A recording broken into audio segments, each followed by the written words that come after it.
Hands. Hands. Get out. Hands. Get out here now. Come on.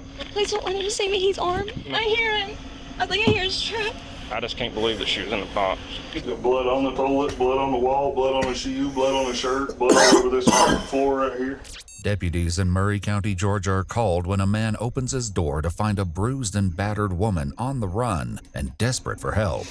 Authorities arrive to discover her hiding in a box, terrified that the man...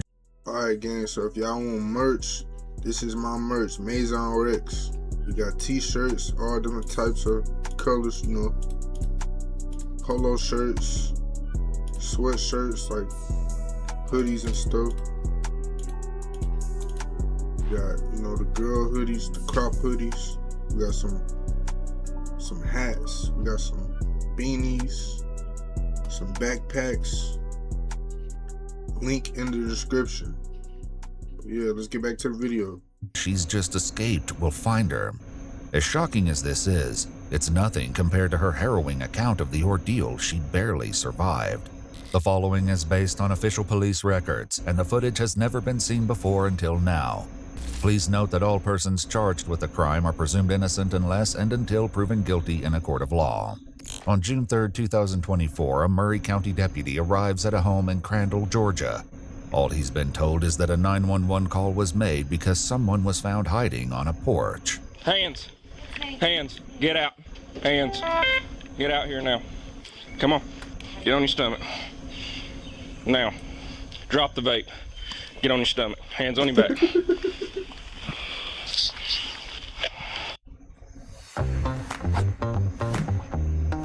Hey, Vincent here. Using creative? That sucks. I didn't do anything. 72 Murray. One female detained. I didn't do anything. Why are you laying in a freaking box on the back porch? Because my boyfriend beat me. Do you not see my head? And my collarbone's broken? That's what I came down here for. I just needed help. I just needed help. You just need help? Yeah, I need help. Well, I'm here. So. I came here for him to... All right, bring your knees up to your chest. Roll on your side. Bring your knees up to your chest. My collarbone. Come on. All right, we're gonna get in my car. Why am I being arrested? You're not being arrested. Oh, okay. You're detained. Okay, well, please don't let him see me. He's armed. Come on. I'm not gonna let nothing happen to you. I'm scared. Ain't nothing gonna happen to you. Where's he at? He's In this house? No, across this road, up on the hill. Okay, There's a red Dodge. How much have you had to drink? We drank some last night. Wasn't much. Okay, that's bullcrap. It wasn't last night. It was last night. We've been up all night fighting. Come on. You've been drinking all morning. I can smell it. No, I haven't. I promise you I haven't. There. That's a cop. Okay. He also doesn't have a BMW. Bet you want to hold up right there.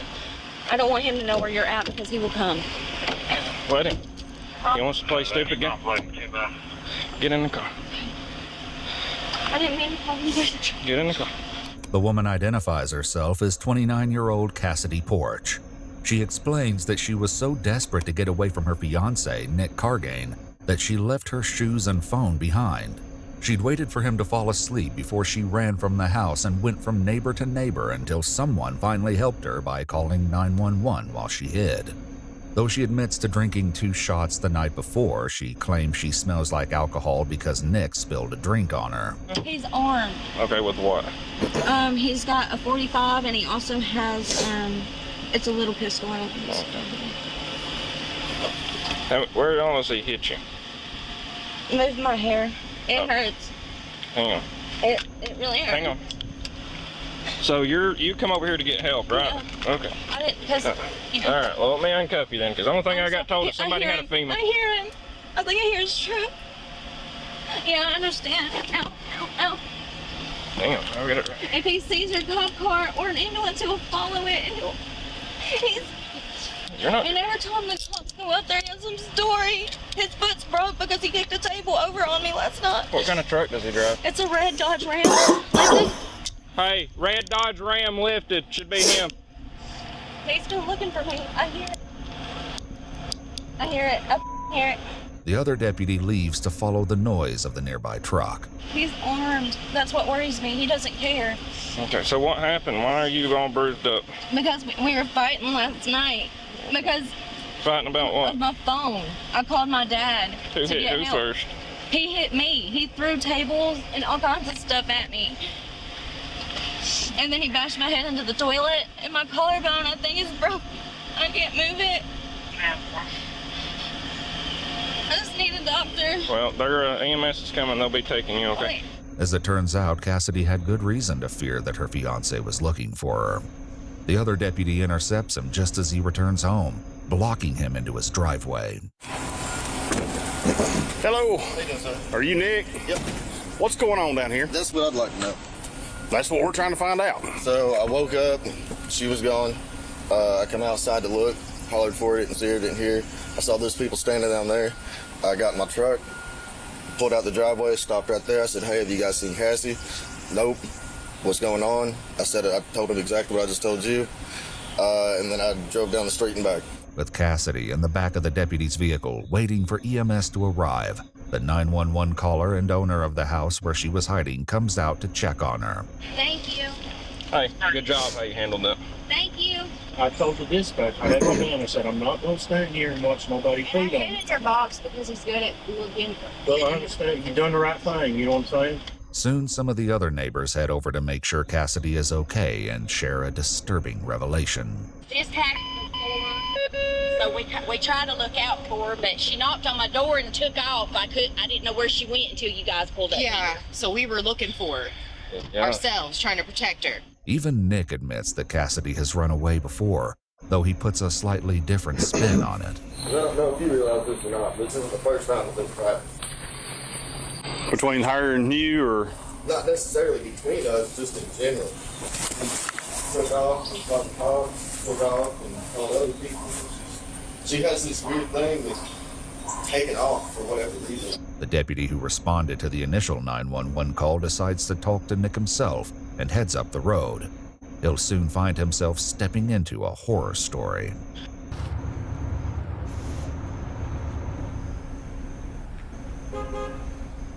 What if you could make a song using only your voice? Let's start with the drums. I've been out here before and talked to you. I believe so. Yep. So what happened? Like I told him, I woke up this morning, the door was wide open, she was gone. So can you explain to me why she's got a laceration on the back of her head and both her eyes are black? She was fine when we went to bed. And her knees are scraped up pretty bad? So you didn't hit her in the back of the head with anything last night or try to drown her in a toilet? No, sir. Okay. Is it okay if we go in your house and look around? For what? I just want to look and see. I'd rather you not go to my house without a warrant. Okay, that's fine. Not being disrespectful or anything like that, but Can I see your knuckle? yeah, just showed him too. No marks. Anybody else here last night? My son. Nick's 11-year-old son, who is not Cassidy's child, is still asleep inside. And like I told him, this isn't the first time that something like this has happened with her. So was she bruised up and cut up yesterday? No.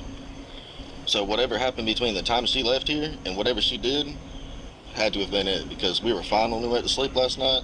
I woke up at sometime like, I don't know, like 4 or 5 o'clock this morning. She had got up to get something to drink, and she was perfectly fine then. Come back in, laid back down. I love you too, blah, blah, blah. So were y'all arguing last night? No. Arguing at all any yesterday? I mean, we had a couple of words exchanged, but we wasn't like screaming, yelling, pushing, shoving, no kind of argument like that. With Nick and Cassidy's stories not matching at all, the deputies convene. Excuse me. You got no proof that he did it? As of right this second, I don't see. But the way that she described how he done it to her, he ain't gonna have marking. What they need is evidence to prove which of the two is lying. So can I go in the house and look around? What do you want to look for? She's saying that she was drowned in the toilet. I just need to look. To see if I have a toilet? I ain't gonna lie. Right here, my opinion, or, whatever I got to say about he wanted to go in the house, why? She wasn't even found in the house. Like, she wasn't even found at that house. But I might need to shut up. To see if the floor or anything like that's wet around it. There will be sign of a scuffle if there was. I guess so. Okay, well, let's go in and look. Nick leads the deputy to a bathroom at the front of the house. Is there another bathroom? Not one that works. Can I go look at it? The one that don't work? It's in my room. Is that okay? I'm just going straight in there. That's it. I ain't worried about whatever else you got. I'd rather you not. Okay. This entire time, Nick has been limping, and he takes this opportunity to explain his injury, one that Cassidy had said he received by pushing a table onto her. I don't know if you noticed how blowed up my ankle is. I rolled that sucker off those damn steps over there last night. Pretty early, about what I say, 9:30, 10 o'clock. Alright, this motherfucker's lying. He caught in his own lie. So I doubt that anyone with a blowed ankle is going to be doing some crazy shit like that. Cassidy will go into detail about what exactly she says Nick was capable of with an injured ankle. For now, though, she's on her way to the hospital. Even without seeing the entire house, the deputies can tell something isn't quite right with Nick's story. If you would, hang up the phone call for me. Okay. Go ahead and turn around and place your hands behind your back. Well, I'm being arrested, bro. Okay, can you give me 1 second? Her godfather's calling. Yeah, you can put it on speaker and set it on top of your toolbox. In an attempt to verify Cassidy's claims, the deputies obtain a search warrant.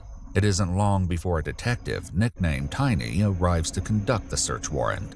By then, the deputy has received a haunting update about Cassidy. We need to figure out the truth to this, because we've been out here multiple times, and I mean, if she's beaten, and I mean, the hospital said it's worse than what we thought, too. No, I'm sure. The son is brought outside to wait, and the deputies re-enter the house, this time with a warning. A large snake is apparently loose somewhere in the home. Well, when you hear a gunshot, you know I found that damn snake. And if you see me running, I got blood over here. Looks like, maybe, don't know. They make their way to the back of the house, where Nick had refused to let them look earlier. Why's it gotta be snakes? The snake, as it would turn out, would be the least of their problems. Inside the back bedroom, they find the horrific evidence they have been searching for. You can see where blood's been dragged across the ground right there. Along with drag marks, they can see a broken fan, droplets of blood, a broken phone, a magazine for a pistol, and a partially packed suitcase. There's 2 ice packs right here too, but we don't know. She don't know what he hit her with. Well, I got a good guess. Let me see. Look at the blood splatter right there. According to police documents, they find what they describe as a battle axe-style tomahawk, which appears to have a small bloodline on the blade, a firearm with blood towards the end of the barrel, and 2 still-cold ice packs. They can also see a pillow with blood and smeared blood on the floor leading into the bathroom. Jesus Christ was baptized. Why? He said it himself. To fulfill all righteousness. It's in the bathroom that they make the thank most God for this day. disturbing revelations. I thank God for this day. Amen. Yeah, he tried to clean up this floor, but he missed a whole lot of other stuff. Got blood on the toilet, blood on the wall, blood on the shoe, blood on the shirt, blood all over this floor right here. Did you say if he's put anything around her neck or anything? I mean, look at this. Unless they had it tied up trying to stop the bleeding. The detective is referring to a pair of black shorts that were soaked with blood. It's full of you. She's anything but throwing up. I don't know. I would say she probably did if she was around. As alarming as this is to consider, there also appears to be human feces in the toilet where Cassidy claimed Nick tried to drown her. More blood on the ground right there. I bet you that's what he hit her over the head with. Probably. The snake is soon discovered to be hiding under a rock in its tank. As they begin to head out to speak with Nick's mother, who's finally arrived, they make another distressing discovery. She did say that he ripped her shirt off, and right here's a ripped shirt. Okay. The shirt was ripped in multiple places, and Nick will soon offer a questionable explanation, not just for the shirt, but also for the rest of the troubling evidence. For now, Nick's mother tells the detective that despite Nick and Cassidy being engaged, she's never met Cassidy. Is she injured? Mm-hmm. She go to the hospital? Mm-hmm. She's pretty beat up.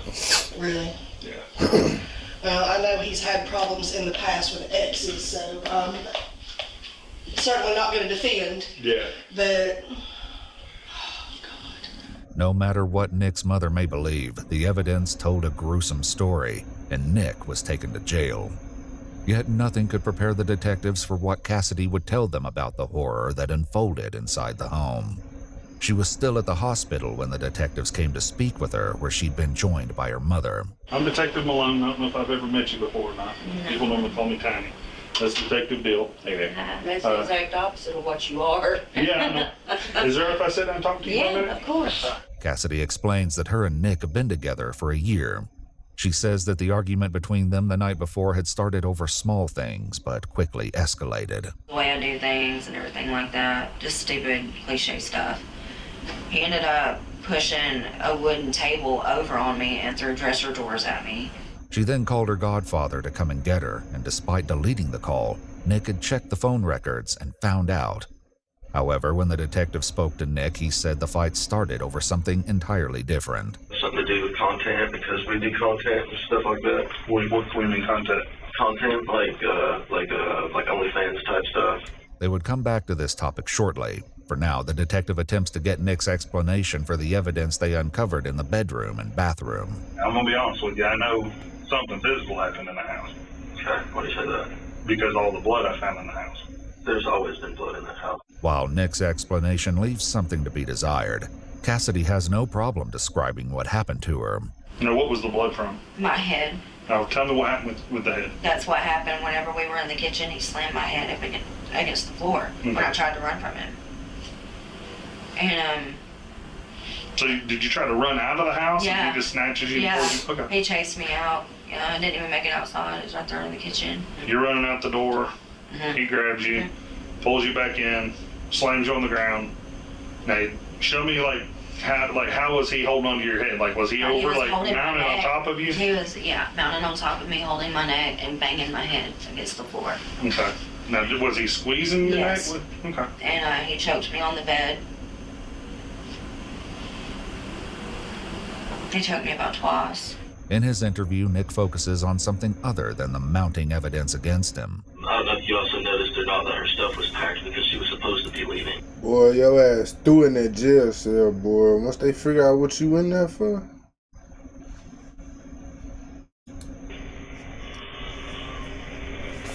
Why was she supposed to be leaving? Just because we kind of had different goals in mind for life. See, I own a business. I've been trying to become somebody and make something out of my life to set an example. And she just kind of doesn't have that drive. Cassidy, however, says that once she had packed her bag, Nick never let her leave. She also says that during their fight and after slamming her head into the floor, Nick then dragged her by her hair from the kitchen back into the bedroom. And he pointed a gun to me. What kind of gun? I don't even know what it is. Remember what it looked like? It's green and black. It's little. It's like this big, maybe, and that tall. You know, you say he pointed it at you. Mm-hmm. How did he point it at you? Like, where were y'all at? In the bedroom. In that bedroom? Yeah. And what happened? Like, what was going on that he popped the gun out? He just told me, he's like, I should just do off with you right now. I'm going to put you in a box, is what he told me. And then I got in the shower to clean all the blood off. She then explains how he tried to drown her. He took my head and he put it in the toilet and just left it in there. Just I kept couldn't pushing breathe. down there? Mm-hmm. Okay, how long did that last? Maybe 2 or 3 minutes. I mean, he would pull it up and he'd put it back down. In my hand, Who did she say? this right here, he took his back of an axe, a hand axe, and he hit me with it. He turned it over and hit me with it, not with the sharp part, but the back of it. Both Cassidy and Nick agree that something like this has happened before. I did have scars where he actually put the axe to my fingers down on my hand, and I have a scar right here on my head. It happened about 2 months ago. He hit me with a leveler in my head. I don't know. Yeah, did you call anybody then? Huh? Did you call anybody then? I couldn't. He has access to my phone. He would not give me my phone. Just stuff like this has happened before. She'll disappear, pop up, all messed up, or saying she got beat up, or this or that. Yeah. And trying to get me in trouble because I don't know if it's just because I have a different outlook on life, because I have the drive to, want to be better and succeed, or what it is. Alright, I got a question for you ladies.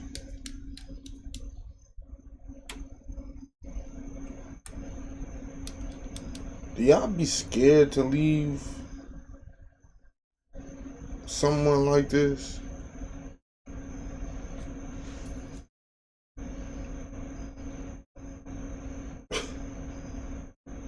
Let me know in the comments below.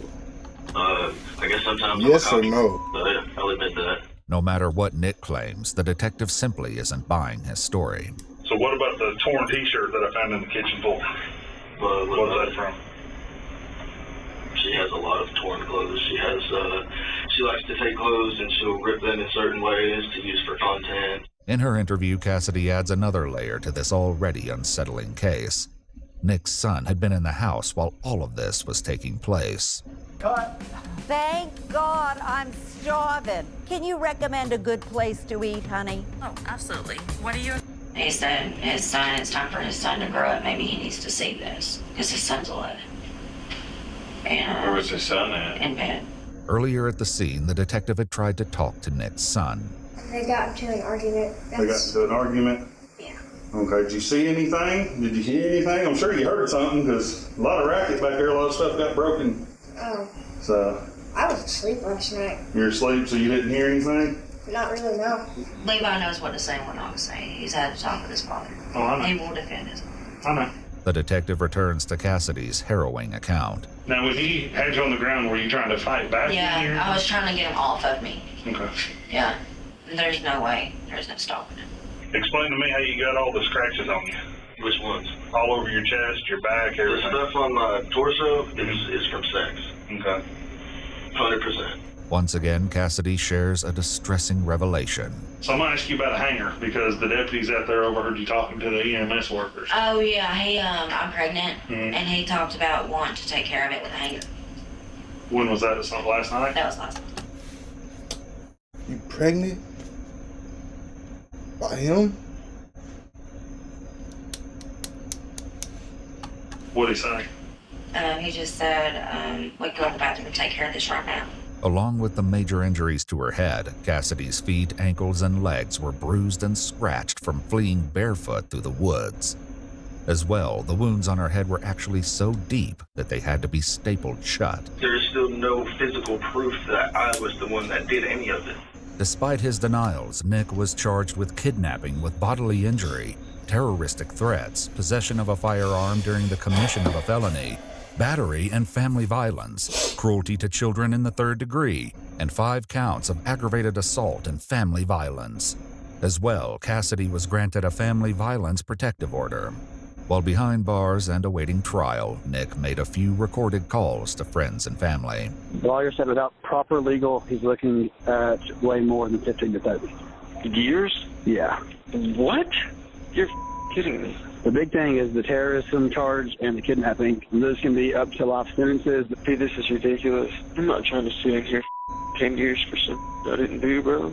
But with the terrorism and the kidnapping in there, that can't be dropped. Those are the two that's like really gonna hurt. I just don't understand those two specifically because it's like nobody can prove that I said anything. And no, it's because she's saying that you held her against her will, you wouldn't let her leave. That's retarded. I have witnesses. There's people that can testify against that. Even can tell you that. Nick and his friend also discussed Cassidy, revealing that she'd left the state.